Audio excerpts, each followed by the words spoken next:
Welcome to the Kill Count, where we tally up the victims in all our favorite horror movies. I'm James A. Janice, and today we're looking at Willy's Wonderland, released in 2021. And yeah, I know I previously said I couldn't cover this due to copyright stuff, but let me tell you man, that shit is always changing, and there's not really any rhyme or reason to it. Willy's Wonderland is about a bunch of killer animatronics, similar to the Banana Splits movie, which I've already covered. Both Willy and the Banana Splits are clear homages to Five Nights at Freddy's, the popular video game franchise that pays my buddy MatPat's bills. A movie adaptation of Five Nights has been talked about for years, although there has been more concrete information coming out of Blumhouse lately, so hey, maybe it's actually finally happening. In the meantime, we have similar stuff like this. Although first-time screenwriter Geo Parsons says his inspiration was a family entertainment place called Boomtown near Reno, and creepy shopping mall Easter bunnies. Willy's Wonderland takes place in a Chuck E. Cheese ripoff, where a band of animatronic animals murder unsuspecting sacrifices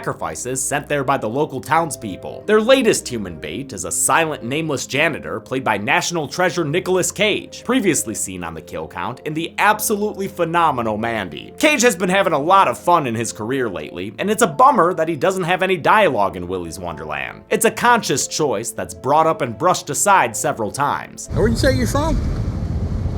Oh, you one of those guys don't want to look back, huh? Yeah, he don't talk much.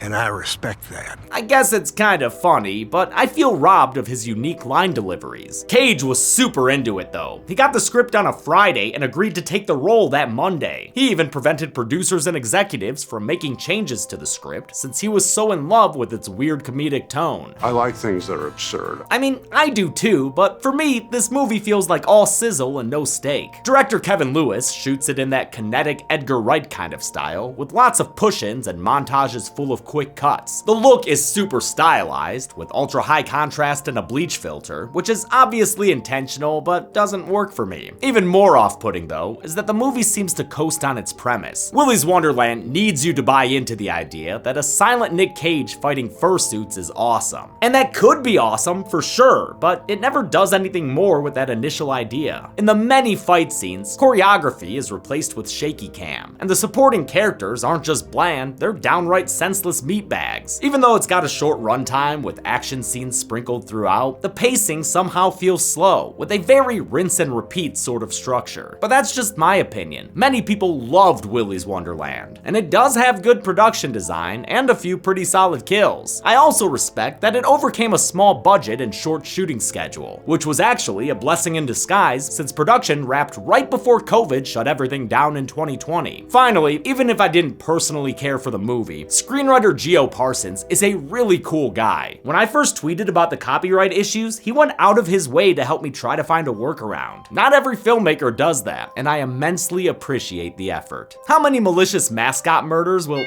Oh shit, hold on, let me get that. Trick or treat! Wow, what a great costume. Here, little guy, take what you want. What are those? They're today's sponsor, Dr. Squatch. Dr. Who? Dr. Squatch! They've got you covered for all your personal hygiene needs. They make soap bars, deodorants, and hair care. And these are their limited edition Halloween products. The returning classic Brick of the Dead bar, of course, plus the all-new Werewolf Wash bar and Stick of the Dead deodorant. Okay, but I just... Plus, it's made of 98% natural ingredients, unlike all those generic body soaps that contain harsh chemicals. Take this all-new Werewolf Wash bar, for instance, which includes orange eye, black wolfberry, and forget-me-not seeds. Here, get a whiff. Ooh, that smells great! Exactly. Who needs candy when you can have cleanliness? And they have 15 other scents to choose from. Here, take this, kid. Oh, gee, thanks, mister! And they offer super convenient subscription plans for when you decide you want more. Did I just hear Zoran doing his Mickey Mouse voice, or? Yeah, he was acting like a trick-or-treater. I don't know, I gave him some Dr. Squatch. Treat yourself to some Dr. Squatch by going to the link below. And new customers can use code DSQDeadMeat to get 20% off on orders that are $20 or more. Okay, sorry about that. How many malicious mascot murders will the Cage deliver to us in 90 minutes or less? Let's find out and get to the kills. The movie begins at Willy's Wonderland, where a couple wearing matching merch runs from an unseen assailant through Doctor Who hallways. The husband becomes our first kill when he's dragged off screen with a goofy scream.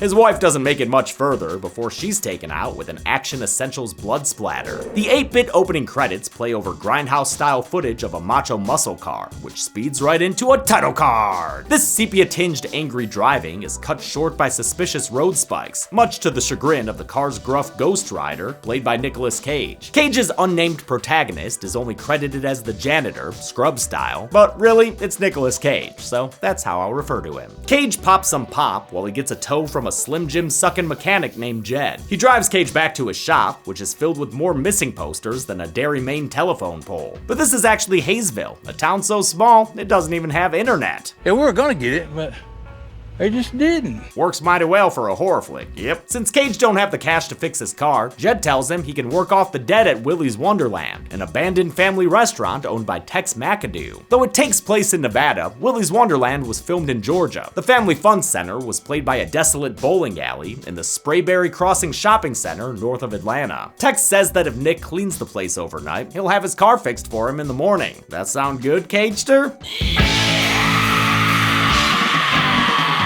He gets his uniform and meets the 8 resident animatronics: Artie Alligator, Siren Sarah, Cammy Chameleon, Gus Gorilla, Nighty Night, Ozzy Ostrich, Tito Turtle, and of course, Willy Weasel himself. The characters were designed by Kenneth Hall, who had prior experience making mascots. Their intro video package is set to an insufferable birthday song, an earworm on the level of the Banana Splits theme. It's your birthday and we want you to have fun. It's your birthday, so let's party everyone. Hoping that clip doesn't get me a visit from Christopher Copyright. That dude's more killer than Willy. McAdoo leaves, wishing Cage luck and reminding him that this is a union shop. Be sure to take breaks. Sounds pretty good as far as indentured servitude goes, but the foreboding graffiti out front indicates this place ain't popular with the local kids. One would-be fire starter, Liv, even tried to burn the place down earlier, but she was stopped by the sheriff, who arrested her for attempted arson and for wearing the world's tightest pair of jeans. Sheriff Lund is actually Liv's adopted mom, so she takes her home and handcuffs her to a heater for a cool down. After Mom Cop leaves, Liv's generically cool friends show up. She tells them she saw Nick Cage earlier, and that they can't allow him to suffer the fate of One Night at Willy's, even if he was in that Wicker Man remake. Nick gets to cleaning all over the place, not noticing that he's being supervised. By a timer on his watch, he regularly takes breaks as instructed. Nothing like a cold can of punch to the face, which he also stocks the fridge with. I guess this job is more of an internship. He gets back to work, but can't shake the feeling he's playing red light, green light with Ozzy Ostrich. What's up, Big Bird? You fucking with me? Oh shit, wait, is that a no? I'm gonna face them your face. Nope, that's a yes. The stone cold protagonist is barely fazed by the freaky pheasant, fending off his pecs with a mop handle. I think Ozzy's the best looking animatronic because he's so clearly not a person in a suit. Instead, he's a rod puppet controlled by puppeteers in green screen suits, a technique we've seen a lot in the latest Chucky media. One of his puppeteers, BJ Geyer, previously controlled that Muppetized Ed Sheeran in the music video for Sing. He was also a puppeteer on 71 episodes of Crank Yankers. Ozzy manages to give Nick a vampire's kiss, but the cheek cut only uncages the beast. Nick breaks his mop apart and uses it to tenderize the bird, splattering black motor oil blood all over the floor he just cleaned. When he's not satisfied with that, Cage delivers a fatality. Wonder if he had to look up the code or if he already knew it by heart. For this kill count, I'm gonna take a page out of Zoran's Tome of Tremors and count the animatronics, but keep them as a separate tally from the human victims. Apologies to the Banana Splits for not affording them the same respect. Nick grabs himself a fresh set of clothes and gives himself a silver suture. His next task is to clean a bathroom that would make Jigsaw blush, and he takes it down in yet another cleaning montage. What is this, an OxyClean commercial? He's briefly lured to the main floor when Willy and the band strike up a tune on their own, but he turns the power off on him. Ah, you never let Willy be Willy. Nick returns to the lavatory and finds a bloody message on the mirror he just cleaned. Come on! The grody graffiti was drawn by Gus Gorilla, who apparates out of nowhere to start an all-out primate fight! Gus goes full Gordy on Nick, with lots of the fight shot in Gorilla Snorri Cam. Snorilla Cam? Nick is battered around the bathroom like Fletcher Reed until turning the tables and curb stomping Gus, like this were Simian History X. He can have his urinal cake and eat it too. As he finishes tagging and bagging the animatronics, Nick's watch alarm indicates another break time. He spends it drinking punch and cleaning up a pinball machine he's found. A sexy pinball machine. Move over, Hellraiser and Puppet Master. There's a new pinhead in town. Originally, Cage's breaks were going to be spent with an arcade game, but it was cheaper and easier to build a custom-made Willy's Wonderland pinball machine. Outside, Liv and the Riot Squad show up with lots of gasoline. These characters were added solely to break up all the robot fights, and I think that's pretty obvious. The Teen Titans prepare to burn this puppy down, but Liv reminds them that Nicholas is still caged inside. The silent protagonist, for no discernible reason, opts to stay in the restaurant guarding this mess, so Liv says she'll go inside and get him out herself. Her party of 5 friends tells her she can't because it's too dangerous, but Liv just says, "Watch me."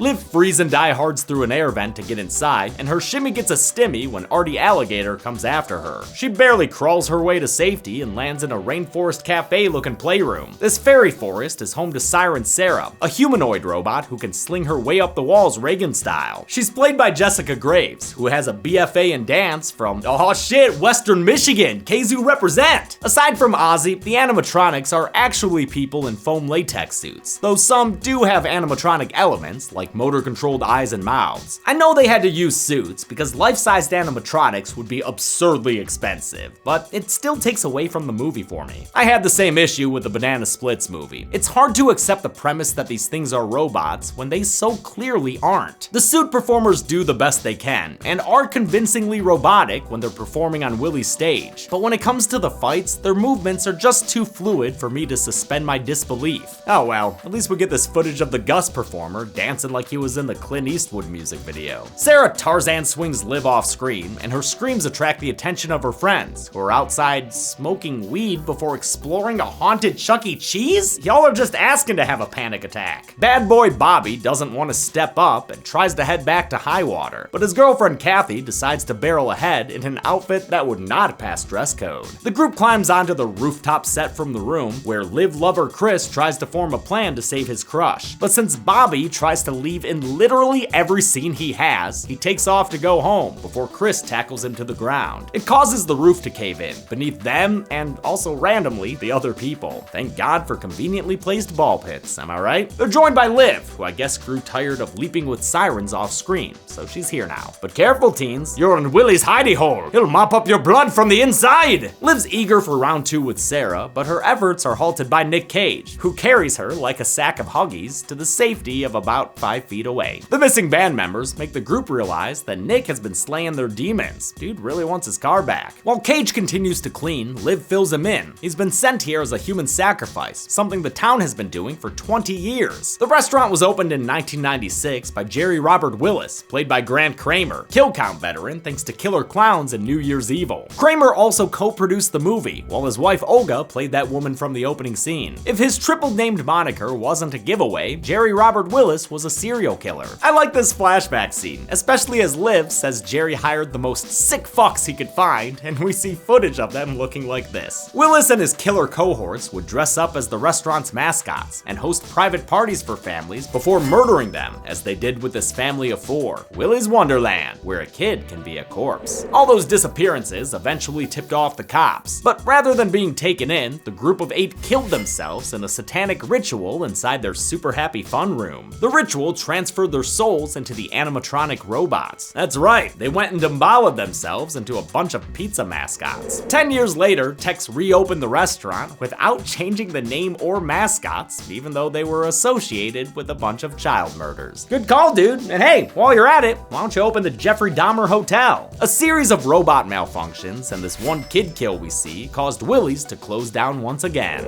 This movie had such a low budget, they could only afford a single set of suits for the animatronic characters. That meant, for continuity purposes, they had to shoot these flashbacks first while the suits were still pristine. Then they had to age them 20 years and make them look worn out, and pray that there'd be no need for reshoots after destroying them in the fights. The kid group realizes they're down 2 teens, since Bobby and Kathy have snuck off to suck off. And what better place than inside the room where the killers killed themselves? Is it weird that I'm getting really turned on right now? Yeah, it is. While those 2 get pounding, the rest of their peers are called to the stage as Willy sings the best song in the movie. 6 little chickens at the end of the line. 6 little chickens might be just fine. Willy was puppeteered by BJ Gower when he was a hand puppet and played by Yuri Stanek in the full body costume, but he was voiced by the film's composer Imwa, who also wrote all the songs played by Willy's band. He gave Willy a sort of Christian Slater voice, with a Boston accent inspired by that shitheel Lampwick in Pinocchio. You mean to tell me you take orders from a grasshopper? It's time to learn 6 little chickens. Here we go! Imwa also did some work in the music department for Benny Loves You, working alongside that film's director and composer, Carl Holt. The performance ends when one teen, Aaron, is skewered through the back by Ren Fair reject Nighty Night. Aaron didn't have too much going for him as a character, but he was played by former Vine star Christian Del Grasso. The teens scatter in the ensuing chaos, with Liv staying back to joust with the night. He takes out a couple of round tables, but before he can make Liv a dead girl, Cage tags in to finish the fight. Nick gets medieval on the knight's ass, ramming him repeatedly into a wall before decapitating him with his own sword. Unfortunately, Liv's friends aren't faring nearly as well. Quiet guy with glasses Dan tries to hide in this seizure-inducing play place, but Sarah and another robot, Tito Turtle, rip into his belly like this were Day of the Dead. Choke on him! Dan's actor, Jonathan Mercedes, also does stunts in addition to acting. Maybe that's why he was in a few episodes of Cobra Kai, like his Willy's co-star Terrell Hill, who plays Bob. Speaking of Bobby, his and Kathy's sloppy sex gets sloppier when Artie chomps into his neck and puts him in a house of pain. Kathy does not try hard enough to get this door open, so by the time Nick kicks it down to get inside, both teens are already alligator appetizers. Nick makes quick work of the animatronic, pounding him to the floor and prying his jaws open like he were a V-Rex. Then he rips out his throat. Damn, Cage, you an hater. Meanwhile, Chris has dropped out of the main plot and holed up in this McDonald's play place. He calls Sheriff Lund, who's been twiddling her thumbs all movie with a rookie state cop named Evan. I got a wife and kid on the way. Oh man, Evan, you are so dead. At first, Sheriff Lund is content to leave the kiddos on red, but when Chris says Liv is also there, she begrudgingly gears up and heads out. Put your balls on, Evan.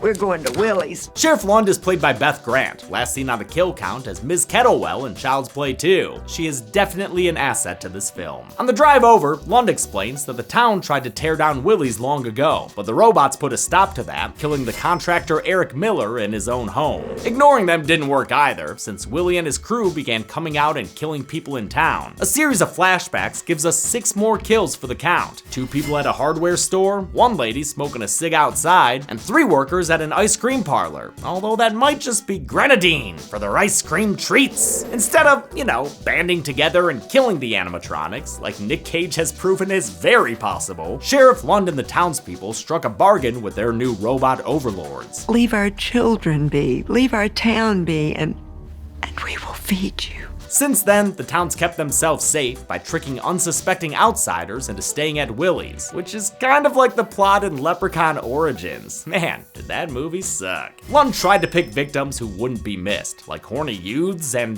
this guy. Not sure what he did, but that's a good decapitation. No one survived, except a single young girl, Liv, whom the sheriff then adopted. Chris is approached by Cammy Chameleon, who claims she's not like other girls. You don't have to be afraid of me. I'm not the same as the others. The obvious trap is obvious, and Nick and Liv arrive in time to see Cammy Yoshi her tongue around Chris and snap the James Vandergeek's neck. Nick gets ready for another cage match, but then his watch timer goes off. Whether out of compulsion or a deep respect for a fair day's wage, he takes a breather to drink more punch and play more pinball. We're never given a clear reason as to why Nick adheres so strictly to the break policy, or why he seemingly needs to drink the cans of soda. Apparently, it's supposed to be a video game metaphor. Each break, he levels up to take on tougher and tougher bosses. I guess that kinda makes sense if you squint hard enough, but again, it doesn't come across in the movie to me. Liv is left to fend for herself with her little Liv knife, but it doesn't do much against this tongue-in Terminator. Cage finishes up his game and comes to the rescue once again by wrapping plastic tubing around Cammy's neck and swing slamming her around the arcade. He drags her to the front to finish her off, just kind of punching Sarah and Tito when they try to stop him. Nick kicks through the front door, but his exit is halted by Sheriff Lund, who forces him back inside. She apologizes profusely to Willy Weasel.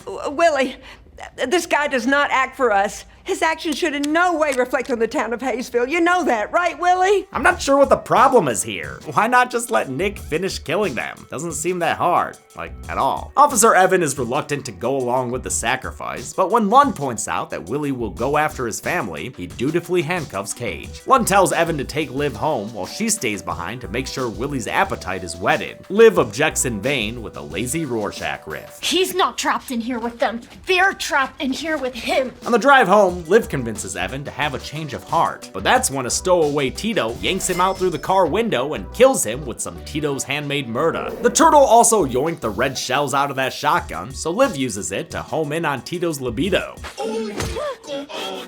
With the keys tossed away by Tito, Liv opts to walk back to Willy's and out of this movie's third act. Back at the restaurant, Nick is confronted by Sarah and Cammy for a Pascal's Triangle of Fun. An upbeat country rendition of Head, Shoulders, Knees, and Toes plays as Cage bobbles his head until the camera follows suit. Despite being handcuffed and outnumbered, Nick takes both ladies down with a headbutt and a leg sweep. Again, it does not seem like these things are that hard to kill. Dude literally has his hands behind his back. He incapacitates Sarah with Xenia Onatopp style, pinning her down under the unbearable weight of his massive, talent. After straight up busting through the police handcuffs, he spins Cammy's head right around, baby, right around. Kikillian the Chameleon. Determined to earn a working car, he gets back to cleaning once again. This movie is almost as much tidying time-lapse as it is robot murders. With the bodies tucked in for the night, the pinball wizard takes another break, this time giving us a Nick Cage improvised dance montage. This might very well be the highlight of the film. Sheriff Lund spots Cage bringing out the dead, so she ushers him back inside with a shotgun and misplaced anger. Now we got 5 dead kids. Because of you!